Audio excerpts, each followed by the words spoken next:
Ya, Assalamualaikum warahmatullahi wabarakatuh. Perkenalkan, kami Erna Dwi Rahayu dan Amelia Fatima.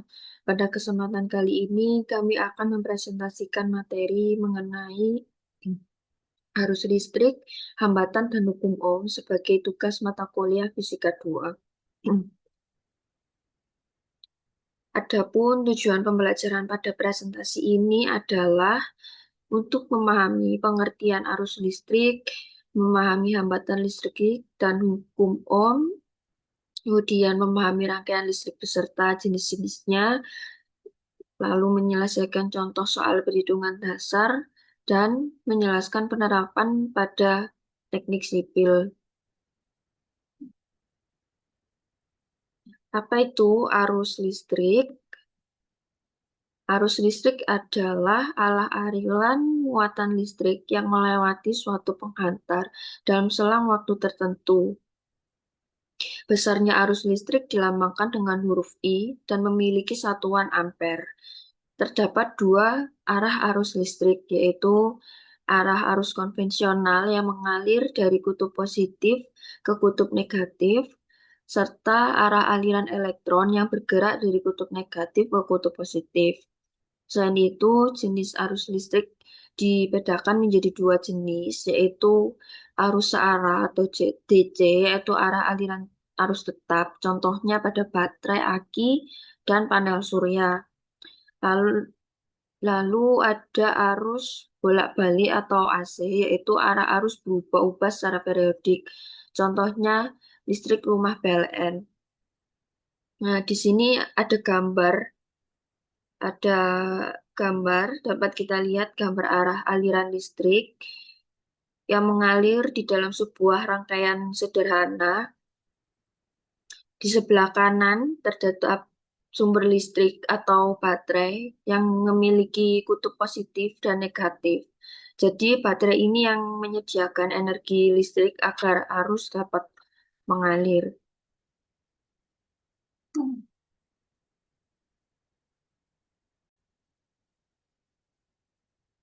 Kemudian di sebelah kiri ini ada lampu yang berfungsi sebagai beban saat arus listrik mengalir melalui lampu.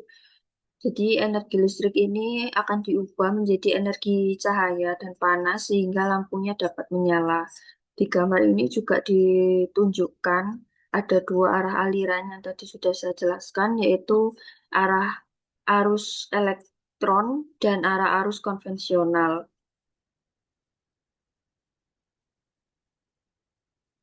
Lalu ada hambatan listrik. Apa itu hambatan?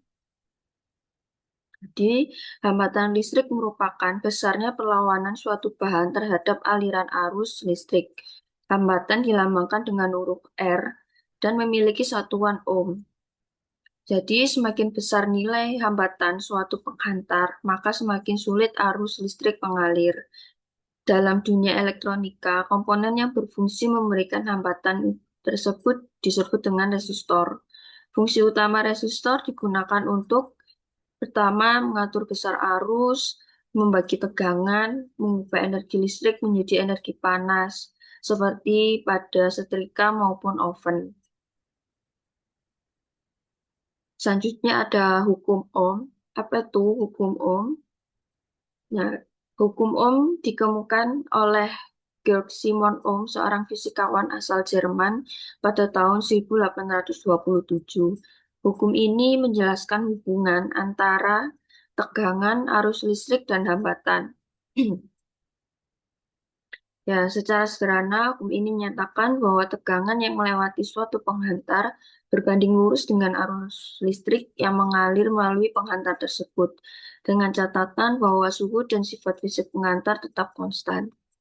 Ini juga sudah saya cantumkan. Bunyi hukum Ohm dapat diringkas seperti apa? Ini, ini akan saya next aja. Ya, di sini pada hubungan antara arus listrik, hambatan, dan hukum Ohm. Pada gambar ini diperlihatkan, oh, maaf, sebentar. Diperlihatkan pada gambar ini diperlihatkan hubungan antara arus listrik, hambatan, dan hukum Ohm, yaitu ada tegangan, arus listrik, dan hambatan. Cara memahami gambar ini cukup sederhana. Misalnya kita memiliki sebuah baterai, sebagai baterai itu sebagai sumber tegangan. Jadi tegangan ini berfungsi sebagai dorongan yang membuat elektron bergerak sehingga menghasilkan arus listrik. Nah, di dalam rangkaian terdapat hambatan atau resistor. Hambatan ini berfungsi menghalangi aliran arus. Jadi, semakin besar nilai hambatan, maka semakin sulit arus listrik mengalir. Sebaliknya, jika hambatan diperkecil dengan tegangan yang tetap, maka arus listrik akan mengalir lebih besar. Hubungan ketiga besaran ini dirumuskan dalam hukum Ohm, yaitu kuat arus sama dengan tegangan dibagi hambatan.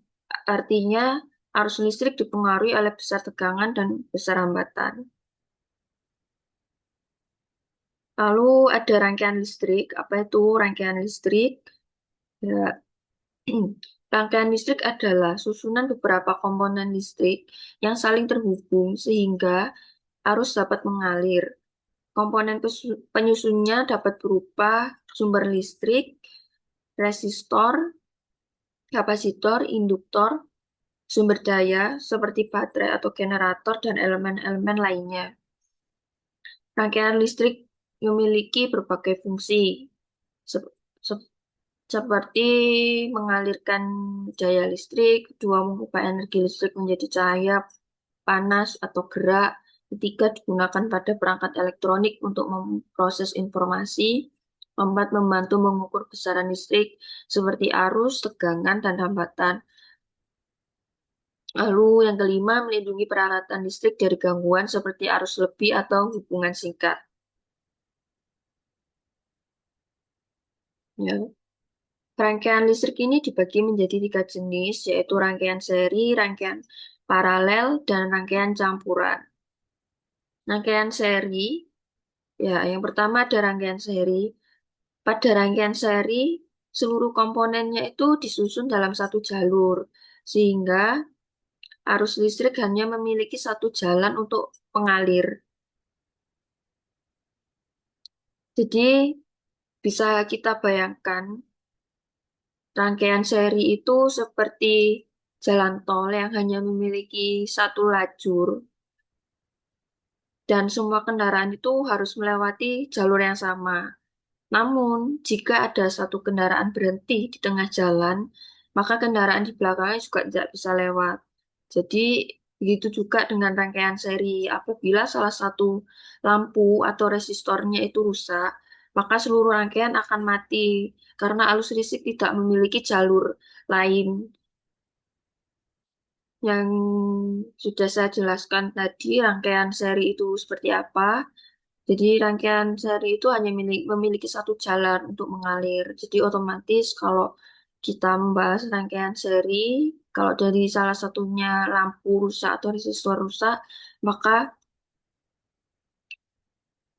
arus maka rangkaiannya itu akan mati karena arus listriknya tidak memiliki jalur lain. Eh, Pada rangkaian seri, kuat arus akan mengalir dari sumber energi yang ada dari satu hambatan ke hambatan lain melewati satu kabel. Oke. Yang kedua ada rangkaian paralel. Rangkaian paralel ini berbeda dengan rangkaian seri. Pada rangkaian paralel, setiap komponennya itu disusun bercabang, sehingga arus listriknya memiliki lebih dari satu jalur untuk mengalir.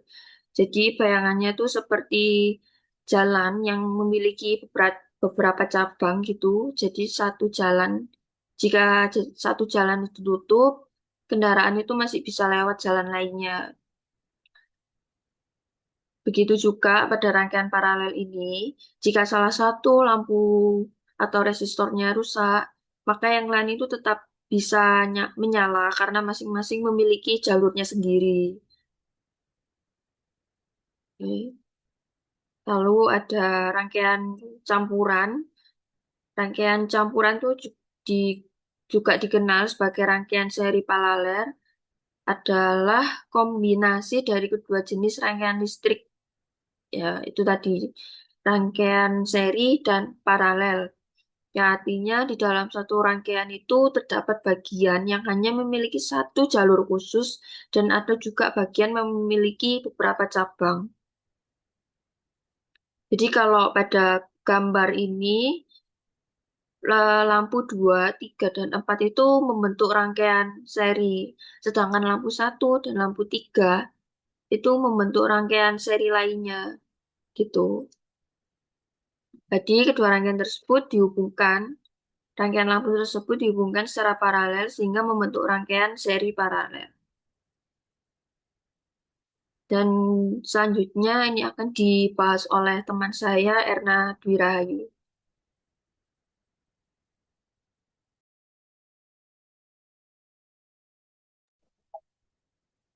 Baik, berikut adalah jenis rangkaian hambatan dari rangkaian seri dan paralel.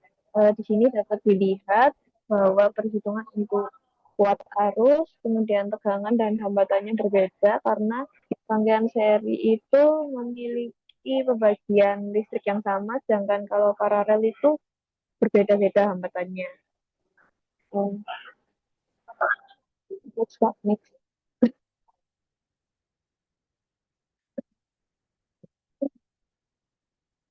Kemudian ini adalah perbandingan dari rangkaian seri dan paralel dilihat dari aspek arusnya. Kalau di rangkaian seri itu sama, sedangkan di rangkaian paralel terbagi. Kemudian untuk tegangan di rangkaian seri itu terbagi dan di rangkaian paralel itu sama. Lalu untuk hambatan totalnya pada rangkaian seri selalu bertambah dan pada rangkaian paralel itu berkurang. Kemudian jika satu resistor putus pada rangkaian seri, maka semua listrik di ruangan itu akan mati, sedangkan di kalau rangkaian paralel cabang lainnya bisa tetap bekerja. Contohnya untuk yang rangkaian seri itu lampu hias sederhana, lalu untuk yang rangkaian paralel adalah instalasi listrik di rumah. Yang berikut adalah keuntungan dan kekurangan dari rangkaian seri dan paralel. Untuk rangkaian seri, keuntungannya yaitu butuh sedikit kabel, jadi lebih hemat dan hemat daya baterai. Namun kekurangannya jika satu lampu mati, semuanya ikut mati. Lalu nyala terang lampu bisa berbeda-beda, makin panjang, makin redup. Lalu untuk rangkaian paralel, keuntungannya yaitu semua lampu terangnya sama. Jika satu lampu mati, tidak semuanya ikut mati. Kemudian untuk kekurangannya butuh kabel yang panjang sehingga biayanya lebih mahal. Lalu baterainya juga lebih boros. Berikut adalah contoh-contoh soal dari materi di atas. Untuk contoh soal yang pertama, yaitu sebuah penghantar dialiri muatan listrik sebesar 24 kolom selama 6 detik. Jadi kita disuruh untuk menghitung besar arus listriknya. Nah, rumusnya yaitu menggunakan segitiga yang sudah dijelaskan oleh Mbak Amelia tadi, yaitu kuat arus sama dengan muatan dibagi waktunya, sehingga 24 kolam dibagi 6 detik sama dengan 4 ampere. Jadi, besar kuat arus listrik yang mengalir adalah 4 ampere.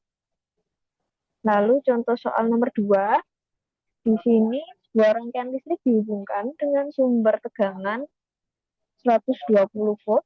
Kemudian jika hambatan total rangkaian tersebut adalah 20 ohm, berapakah kuat arus listrik yang mengalir? Untuk rumusnya yaitu I sama dengan V dibagi R, sehingga 120 volt dibagi 20 ohm sama dengan 6 ampere. Jadi besar kuat arus listrik yang mengalir adalah 6 ampere. Kemudian untuk contoh soal nomor 3, di sini terdapat 3 buah resistor dengan hambatan masing-masing 3 ohm, 4 ohm, dan 5 ohm. Ketiganya dirangkai secara seri. Hitung besar hambatan pengganti rangkaian tersebut. Untuk rangkaian seri, totalnya cukup ditambahkan saja, sehingga 3 ohm ditambah 4 ohm ditambah 5 ohm sama dengan 12 ohm, sehingga hambatan seri total yaitu 12 ohm. Lalu misal di sini ada dua buah resistor dengan nilai 6 ohm dan 3 ohm dirangkai secara paralel. Berapakah besar hambatan pengganti untuk kedua resistor tersebut? Jadi yang ditanya adalah hambatan paralel atau R totalnya. Di sini menggunakan rumus 1/R total sama dengan 1/R1 ditambah 1/R2. Jadi rumusnya di sini juga sama-sama ditambah tapi ada 1/nya. Kemudian didapatkan hasil R totalnya yaitu 2 ohm. Sehingga kesimpulannya hambatan paralel atau R total adalah 2 ohm. Kemudian yang terakhir, soal nomor 5, di sini ada sebuah rangkaian listrik yang memiliki arus sebesar 2 ampere yang mengalir melalui hambatan besar 15 ohm. Berapakah besar tegangan pada rangkaian tersebut? Jadi kita menggunakan rumus C sama dengan I dikali R, sehingga 2 ampere dikali 15 ohm sama dengan 30 volt. Jadi besar tegangan listrik tersebut adalah 30 volt. Kemudian yang selanjutnya kita akan membahas penerapannya pada bidang teknik sipil. Nah, di sini ada beberapa contoh penerapan. Yang pertama yaitu uji resistivitas beton, yaitu mengukur hambatan listrik pada beton berdasarkan hukum Ohm. Semakin tinggi nilai resistensinya, semakin rapat pori-pori beton, sehingga material tersebut makin kuat, kedap air, dan tahan terhadap penetrasi zat kimia. Lalu yang kedua ada pengujian geolistrik dan tahanan tanah atau soil resistivity, yaitu menentukan tingkat hambatan jenis tanah dasar untuk fondasi bangunan dan sistem penangkan petir. Nilai ini membantu insinyur memahami sifat konduktivitas tanah dan memetakan struktur bawah permukaan. Lalu yang ketiga untuk perencanaan MEP, Mechanical, Electrical, dan Plumbing, yaitu menghitung kebutuhan daya listrik. Hukum Ohm digunakan untuk menentukan ukuran kabel, hambatan berbanding terbalik dengan luas penampang kabel, dan mengestimasi nilai tegangan jatuh atau voltage drop pada jaringan gedung. Akhirnya kita sampai di akhir PPT ini, yaitu kesimpulan arus listrik adalah aliran muatan listrik. Kemudian hambatan menentukan seberapa sulit arus mengalir. Lalu hukum Ohm menyatakan I sama dengan V dibagi R. Rangkaian seri menambah hambatan, sedangkan paralel mengurangi hambatan total. Dan yang terakhir, pemahaman hukum Ohm penting untuk instalasi listrik bangunan, proyek konstruksi, dan keselamatan kerja. Dan terima kasih sudah menyimak. Terima kasih. Mohon maaf jika ada salah kata.